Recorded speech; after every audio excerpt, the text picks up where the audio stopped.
One of my favorite things about this particular venture, though, is the Communities Foundation of Oklahoma. They do amazing work throughout the state for nonprofits. Mm-hmm. What some people don't know is that program started here in Duncan, the Duncan Communities Foundation. Mm-hmm. And so what we're doing is we're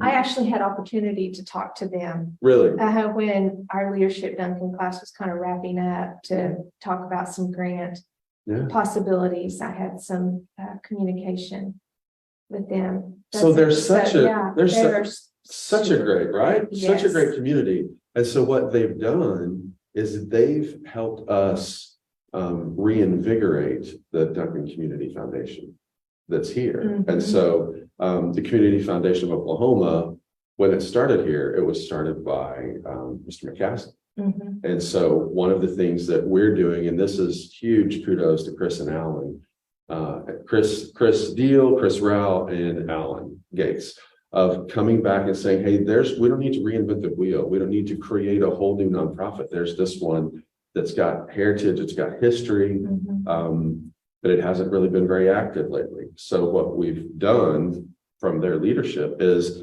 to reinvigorate that. And so this nonprofit that's been around for literally decades now is one of the big hubs for this project. And I think that's an amazing thing. And it's highlighting, yes, this is kind of where we're heading with this project moving forward, but it's also steeped in the history of Duncan. Right. So a couple of things I was thinking about.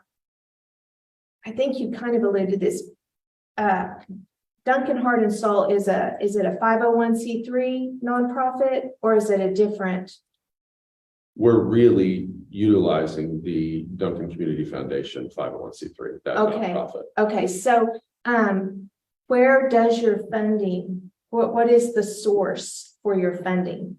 So part of partnering with the Community Heart and Soul is that project, that whole process. There's a seed grant. That's part of why they have so many people. There's a seed grant. They call it a seed grant to get the program started. But also one of the things that's really incredible is there are some very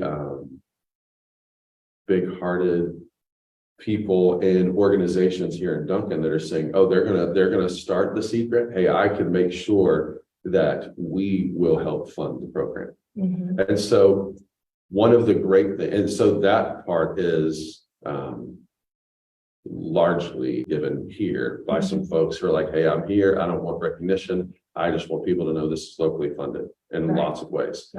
So one of the things that we're going to do, though, is I love Beautiful Day, and I love what they do and how they have donations. They've got it used to be a beef raffle. This year they did the amazing thing with grocery stores. Also, they have the T-shirt thing. And so people can donate to what they're doing and really sponsor some of the birthday parties and the kindred community events by buying a shirt. And you don't have to be part of an organization. Mike can go buy a shirt and then get the shirt, wear it proudly as a proud supporter. Right. And so we're going to do something like that as well. Not exactly maybe the same, but very similar.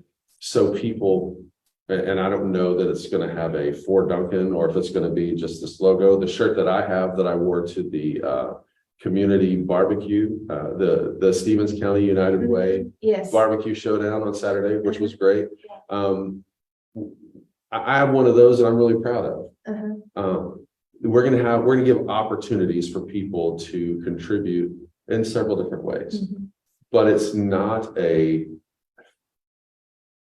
if you really are for Duncan, you'll fork over money. It's none of that. Right. And so that's part of the big thing that I want to make sure that people know. I mean, this isn't, we hired a group from a different state or a different community to come in and tell us what's wrong and how they can fix us. This is someone saying, hey, we're for people, we're for communities. We really do believe that the strength of every community lies in the hands and the hearts of the people who live there.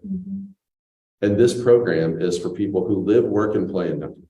And so if someone, like with Leadership Duncan, there are some folks in this year's class and every class who maybe they live in Marlow, but they work here or some surrounding areas. So it doesn't mean we're not for these surrounding areas. It means this project is concentrated on Duncan, but it's also for people who live, work, and play, not just people who live here.